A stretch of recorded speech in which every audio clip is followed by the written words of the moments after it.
మావోయిస్టుల ఏరివేతపై కేంద్రం మరింత పట్టు బిగిస్తోంది. టచ్ చేయలేరు అనుకున్న మావోల అగ్రనేతలను సైతం ఎన్కౌంటర్లలో కడతేర్చేస్తోంది.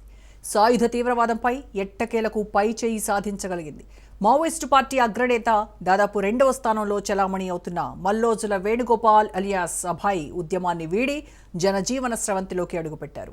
60 మంది ఉద్యమ సహచరులతో కలిసి మహారాష్ట్ర పోలీసుల ఎదుట లొంగిపోయారు. అన్న పిలుపుతో విప్లవ బాట పట్టిన మల్లోజుల 45 ఏళ్ల పోరాటానికి స్వస్తి పలికారు. ఇంతకీ మావోయిస్ట్ అగ్రనేత ఉద్యమాన్ని వీడడానికి కారణమేంటి? ఇన్నేళ్ల తర్వాత ఈ మార్పు ఎందుకు వచ్చింది? ఇప్పుడు ఏం చేయాలనుకుంటున్నారు?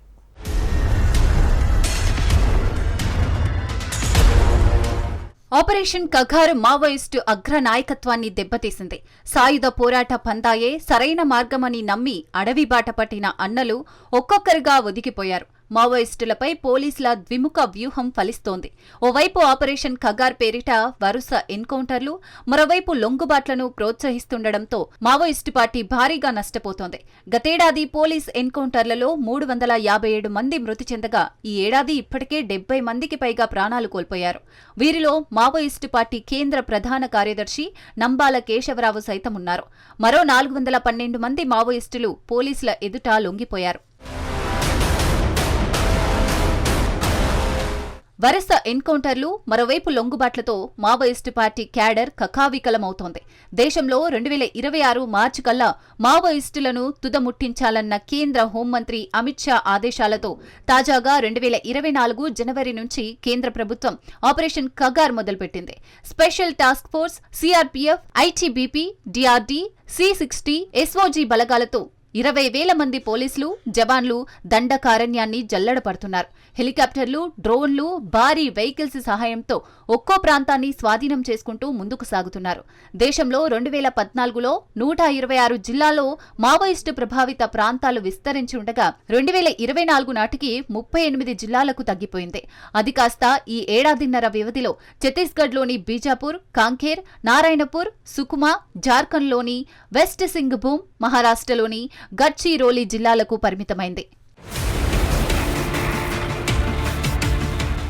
పోలీస్ ఆపరేషన్లతో ఈ ఏడాది మేలో నారాయణపూర్, బీజాపూర్, దంతెవాడ జిల్లాల సరిహద్దుల్లో ఉన్న అడవుల్లో భద్రతా దళాలతో జరిగిన భారీ ఎన్కౌంటర్లో మావోయిస్టు అగ్రనేత, కేంద్ర ప్రధాన కార్యదర్శి నంబాల కేశవరావు సహా 27 మంది మావోయిస్టులు మృతి చెందారు. దీంతో మావోయిస్టులకు గట్టి ఎదురుదెబ్బ తగిలింది. ప్రధాన కార్యదర్శి స్థాయి నేత ఎన్కౌంటర్లో మరణించడం 30 ఏళ్లలో ఇదే తొలిసారని హోంమంత్రి అమిత్ షా స్వయంగా ప్రకటించారు. దీనికంటే ముందు కర్రెగుట్టలో జరిగిన ఎన్కౌంటర్లో ఒకేసారి 31 మంది మావోయిస్టులు చనిపోయారు.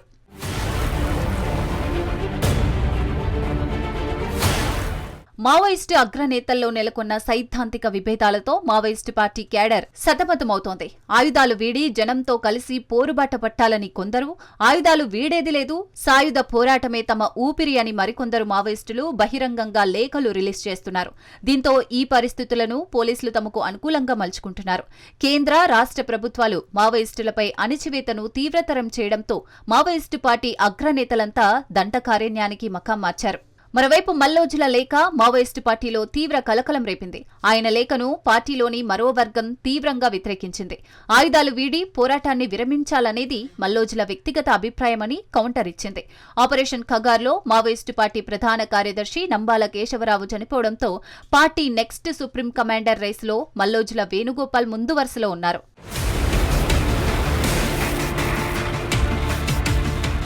కానీ తెలంగాణకు చెందిన తిప్పిరి తిరుపతి నంబాల తర్వాత మావోయిస్టు పార్టీ ప్రధాన కార్యదర్శిగా ఎన్నికయ్యారు. ఈ క్రమంలో మల్లోజుల అస్త్ర సన్యాసం తీసుకుని పోలీసుల ఎదుట లొంగిపోవడం మావోయిస్టు పార్టీలో ప్రకంపనలు రేపుతోంది. కాగా మల్లోజుల వేణుగోపాలరావు సోదరుడు మల్లోజుల కోటేశ్వరరావు అలియాస్ కిషన్ జీ కూడా మావోయిస్టు అగ్రనేతగా పనిచేశారు. పార్టీ తీరు నచ్చకపోవడంతో వేణుగోపాల్ జనజీవనంలోకి వచ్చారు. 4 దశాబ్దాల పోరాటం తర్వాత మావోయిస్టు ఉద్యమాన్ని వీడిన most wanted Maoist commander Mallojula Venugopal Rao alias Bhupathi అధికారికంగా లొంగిపోయారు. గడ్చిరోలిలోని మహారాష్ట్ర సీఎం దేవేంద్ర ఫడ్నవీస్ ఎదుట ఆయన సహా పలువురు మావోయిస్టులు తుపాకులు అప్పగించారు. లొంగిపోయిన మావోయిస్టులకు సీఎం భారత రాజ్యాంగ కాపీలు అందించి జనజీవన స్రవంతిలోకి స్వాగతం పలికారు. మల్లోజుల నిర్ణయాన్ని స్వాగతిస్తున్నామని, దేశంలో మావోయిజానికి చోటు లేదన్నారు మహారాష్ట్ర సీఎం ఫడ్నవీస్. నక్సల్స్ ఫ్రీ భారత్ నిర్మిస్తామని ఆయన చెప్పుకొచ్చారు.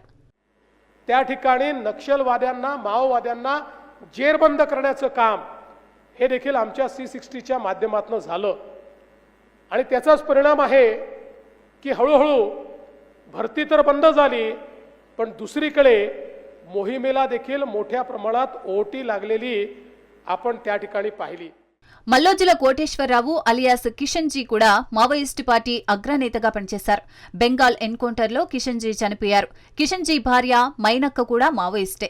ఆమె కూడా ఇటీవలే తెలంగాణ పోలీసుల ముందు లొంగిపోయారు. ఓవైపు ఆపరేషన్ కగార్తో దిక్కుతోచని స్థితిలో ఉన్న మావోయిస్టు పార్టీకి పార్టీ అగ్రనేతలు కొందరు ఎన్కౌంటర్లలో చనిపోవడం, ఇంకొందరు పోలీసుల ముందు లొంగిపోవడంతో పార్టీ చరిత్రలో ఇప్పటివరకు చూడని సంక్షోభాన్ని ఎదుర్కొంటోంది. ప్రస్తుతం సెంట్రల్, స్టేట్, జిల్లా, జోనల్, డివిజన్ కమిటీలతో పాటు జనతన్ సర్కార్లో సుమారు 5,000 నుంచి 6,000 మంది వరకు మావోయిస్టులు పనిచేస్తున్నట్లు పోలీస్ ఇంటెలిజెన్స్ వర్గాలు పేర్కొంటున్నాయి. అయితే మావోయిస్టు నేతల మధ్య ఏర్పడిన విభేదాలను ఛత్తీస్గఢ్, తెలంగాణ రాష్ట్రాల పోలీసులు పసిగట్టి మావోయిస్టులు పెద్ద సంఖ్యలో లొంగిపోయేలా వ్యూహం పన్నుతున్నారు. ఇందుకు మాజీ మావోయిస్టులు, కొంతమంది రాజకీయ నేతలు ఇతరుల సాయం తీసుకుని మావోయిస్టు నేతలతో టచ్లోకి వెళ్తున్నారు. మృతుల్లో అగ్రనేతలు నంబాల, చలపతి, ప్రయాగ్ మాంజీ, సుధాకర్, గాజర్ల రవి తదితరులతో పాటు పలువురున్నారు. దీంతో భద్రతా బలగాలతో పోరాడలేని స్థితిలోకి పీఎల్జీఏ దళాలు చేరాయి. దండకారణ్యంలో నిర్బంధం అధికమవడంతో పార్టీ అగ్రనాయకత్వం ప్రత్యామ్నాయ మార్గాలను అన్వేషిస్తోంది.